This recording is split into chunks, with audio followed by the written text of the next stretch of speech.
অন্তর হেফাজত করা। দুনিয়া পূজারীদের অবস্থা দেখে পরিতৃপ্ত হইও না, তাদের পোশাকে সজ্জিত হইও না, তাদের মতো দম্ভ ভরে কথা বলো না। এগুলো তোমার কোনো কাজে আসবে না। তুমি নোংরা স্বচ্ছ নও, তুমি আহেরাতবিহীন দুনিয়া, তুমি বাতিল সত্য নও। তোমার বাহ্যিক সৌন্দর্য, কিন্তু তোমার ভেতরে কুৎসিত।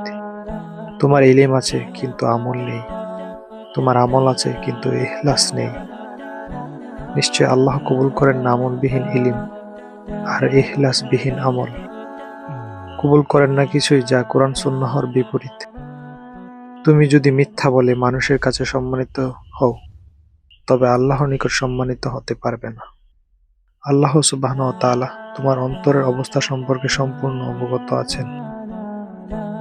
আল্লাহ তোমার অন্তর দেখেন, বাহ্যিক আকার আকৃতি তিনি দেখেন না। তুমি পোশাকের আড়ালে কি লুকিয়ে রেখেছ তা দেখেন আল্লাহ। তিনি দেখেন তুমি গোপনে কি করছো। তুমি মানুষের সামনে নিজেকে সুন্দর সুসজ্জিত করে রাখো, আর আল্লাহর সামনে নিজেকে করে রেখেছেন নাপাক ও পবিত্র।